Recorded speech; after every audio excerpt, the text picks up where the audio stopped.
মানুষকে বলবো এয়ারবাদ শুনে, এয়ারবাদ শুনে, যুবকরা খুব পছন্দ করে ওদের। কেন জানে? সকালবেলা গা ধুতে হবে না। বাংলাদেশে মূর্খ বেরিয়েছে আব্দুর রাজ্জাক বিন ইউসুফ, নাম শুনেছে? আবু জেহেলের নাম কি ছিল জানেন? আবুল হেকাম। কি নাম ছিল? আবুল হেকাম, জ্ঞানীদের পিতা।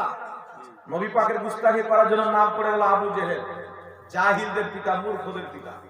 তোর আব্দুর রাজ্জাক বিন ইউসুফ নামটা খুব ভালো, কিন্তু নবীর গুস্তাখি করার জন্য এর নাম হচ্ছে কাজ্জাব বিন ইবলিস। যতবার বলবেন তত নেকি পাবেন। কাজ্জাব বিন ইবলিস যতবার বলবেন তত নেকি পাবেন। এখন এটা হয়েছে গৌসে আজম, এদের ইমামে আজম হচ্ছে আব্দুর রাজ্জাক বিন ইউসুফ। মানুষকে বলবো এয়ারবাদ শুনে, এয়ারবাদ শুনে, যুবকরা খুব পছন্দ করে ওদের। কেন জানে? সকালবেলা গা ধুতে হবে না, ঠান্ডার সময় গা ধুতে হবে না। হুজুর খুব ভালো, মানে সুবিধা যত দিবে অত যুবকরা পছন্দ করে। তো এই জাহিল একটা লোককে যদি আপনি 10 বোতল মদ পান করে এদের নাউজুবিল্লাহ আস্তাগফিরুল্লাহ, তো 10 বোতল পান করার পরে মাতাল হয়ে ওইরকম কথা বলে না যেরকম কাজ্জাব বিন ইবলিস বলে। জি বলছে, জিজ্ঞাসা করা হলো কোন পীর কি শাফাত করতে পারবে কিয়ামতের ময়দানে?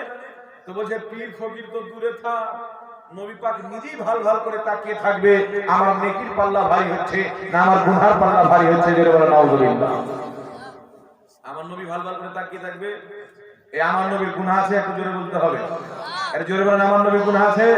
আরে শুনেন, আমার আপনার নবী সাল্লাল্লাহু আলাইহি ওয়াসাল্লাম এমন একজন মহান ব্যক্তি, কিয়ামতের কঠিন দিনে সকল মুসলমান ইব্রাহিম নবীর দরবারে যাবেন, আদম নবীর দরবারে যাবেন, প্রত্যেক নবী বলবেন ইযহাবু ইলা গায়রি, অন্য কাউরির কাছে যাও, আজকে আমি উপকার করতে পারবো না। আল্লাহু আকবার কবীরা। ঈসা আলাইহিস সালামের কাছে দৌড়ে দৌড়ে ঘুরে ঘুরে ঈসা নবীর কাছে আসবো। ঈসা আলাইহিস সালাম বলবেন শুনো, ইদিক ওদিক যেও না, আদম আলাইহিস সালাম থেকে নিয়ে আমি ঈসা পর্যন্ত আজকে সবাই বলবে ইযহাবু ইলা গায়রি, অন্য কাউরির কাছে চলে যাও, কেউ তোমাদের সাহায্য করবে না। আজকে তোমাদেরকে যদি আল্লাহর দরবারে ক্ষমা করাইতে পারে, মাগফিরাত করাইতে পারে, শাফাআত করাইতে পারে, তিনি হচ্ছেন মা আমিনার নাম আব্দুল্লাহর নয়নতারা, রাহমাতুল লিল আলামিন। নবীর দরবারে চলে যাও। মুস্তাফা জানে রহমত বলেছেন শাফাআতি লিআহলিল কাবাইর মিন উম্মতি, আমার শাফাআত আমার উম্মতের বড় বড় পাপীদের জন্য, যত বড় যারা পাপ করেছে।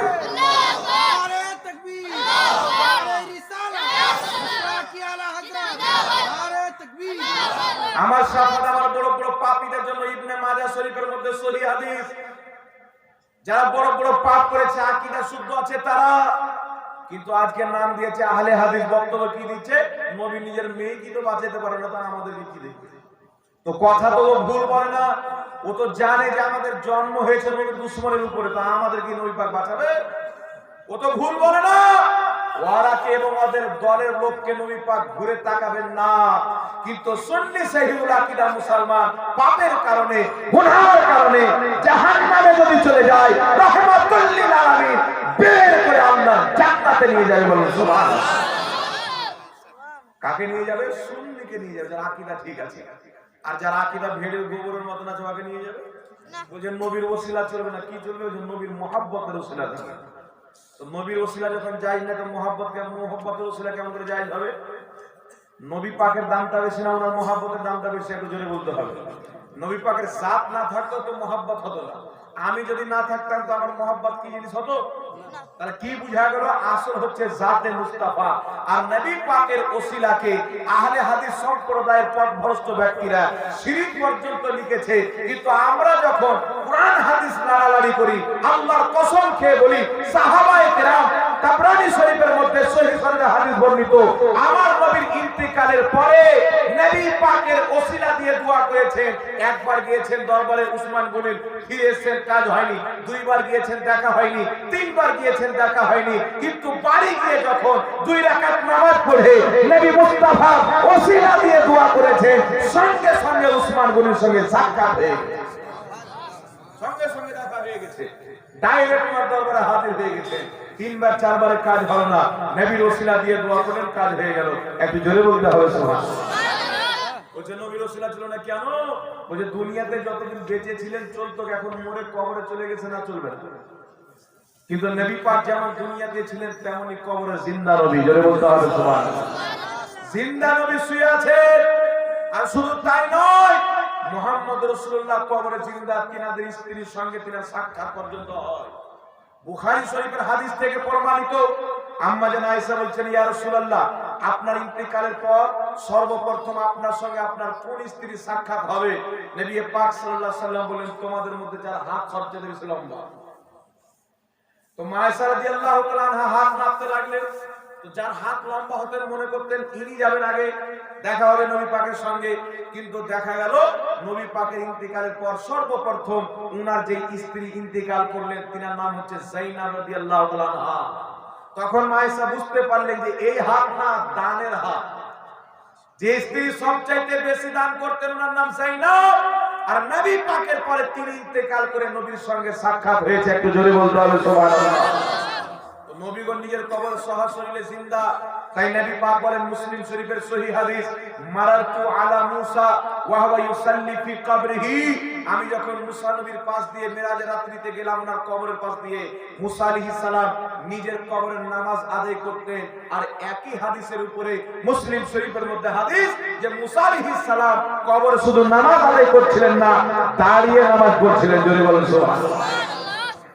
দাঁড়িয়ে নামাজ পড়ছিলেন। আর নামাজ জিন্দা ব্যক্তির উপরে ফরজ থাকে, মরা মানুষের উপরে না। তাই আল্লাহর সকল নবী দুনিয়াতে যেমন জিন্দা ছিলেন, ইন্তেকালের পরে তেমনই জিন্দা আছে, একটু জোরে বলতে হবে সুবহানাল্লাহ। তাই কি বোঝা গেল? ইমামের পিছনে কেরাত করা চলবে না। এদের ধোকাতে পড়ে, এদের চেলা, এদের ভ্রষ্ট বক্তব্য শুনে, মিষ্টি কথা শুনে যারা ইমামের পিছনে কেরাত করতে লেগেছো, বুকের উপরে হাত বাঁধতে লেগেছো, এখন পর্যন্ত সময় আছে।